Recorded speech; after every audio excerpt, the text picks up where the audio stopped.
Oh, hey everybody, Ben here from DMC Films. I'm back with more tips for the intermediate artist, and today we're gessoing a canvas. Now your mainstream gesso is going to come in three different types: white, black, and clear. It'll come in either pint jars, something like this, or quart jar, something like that, only a little bit slimmer and a little bit taller, or a big giant gallon bucket like this. I've had this big bucket of gesso for about 2 years now. It's almost empty. It lasted me a really long time. It's a very cost-effective buy. This is artist's acrylic gesso. It's of the three types of body gesso, this is what we consider a medium body, but if you compare it to the paint, it's going to look more like the heavy body paint. Alright, so the painting I have here I did pretty much exactly 1 year ago. This is November of 2011, it's now November of 12. Now this piece has a lot going for it. There's a lot I did wrong in it. While the sun and moon elements to this piece are really cool, they've got a lot going for them.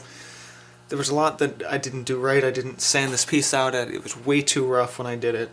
This was supposed to be sort of an ice, but it turned into more of a snow and mixed with water, and I never really defined it. The reflections aren't anywhere near what they should be. And I have these funny birds here that are like this huge in terms of the size of the buildings. So there's so much to this that there is just it's not even worth keeping for me. So at this point we're just going to gesso over it. It's all about just spreading our big bucket of gesso on with a really nice brush. Or not a really nice brush, excuse me. This is a Liquitex Freestyle Brush. It's very good for gessoing. However, I'm not using this one. I'm going to use my actual gesso brush. Okay, at this point I'm not going to use my gesso brush because I cannot find it and I'm not going to tear this place apart looking for it.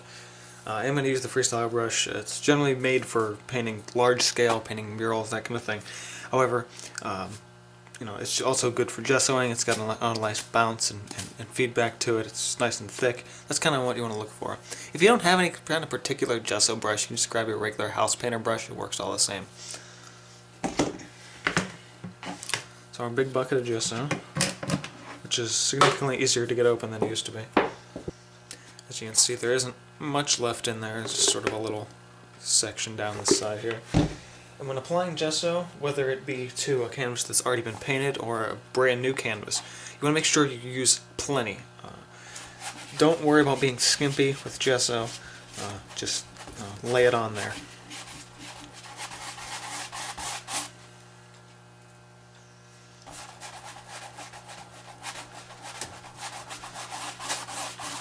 And if you're gessoing a newly stretched canvas, what you're going to notice immediately is that you're going to need significantly more than what I'm using here.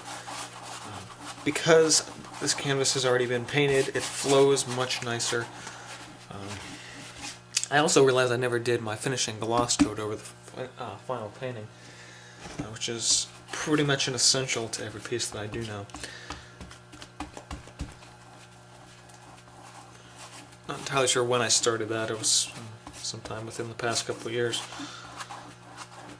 I thought I went back and did it to all my pieces. I guess I missed one.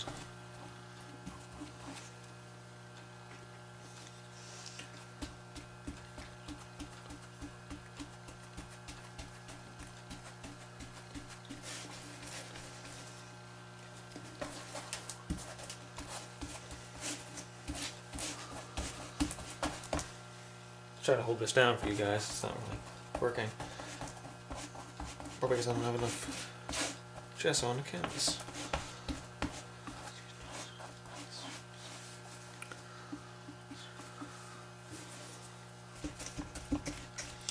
And while you see me in a lot of my paintings painting around the edge, when you gesso, it is absolutely necessary that you paint around the edge. It's not an option or something like, oh, that's just an aesthetic thing. No, you have to gesso the edge. Especially with a brand new canvas, because that's really going to give you a nice tight stretched canvas. Gessoing, when you stretch your own canvas, adds that extra layer of tightness to everything and really brings everything up to speed where it needs to be in terms of a completed stretched canvas.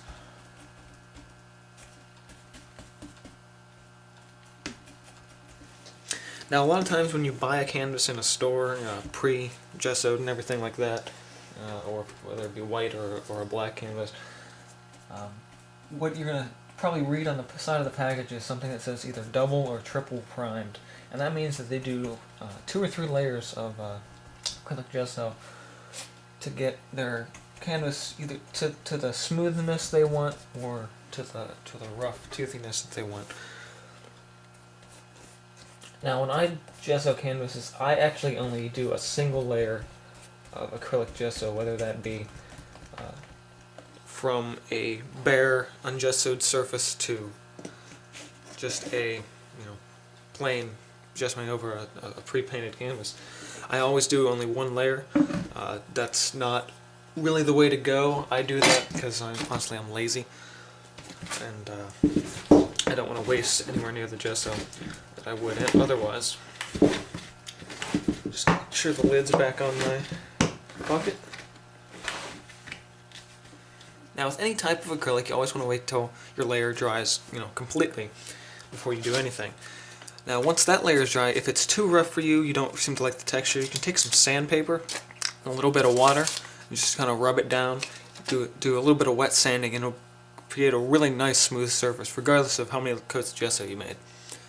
Finally, when the piece dries and you sand it or don't sand it to the texture you desire, you can go ahead and paint right back on that canvas.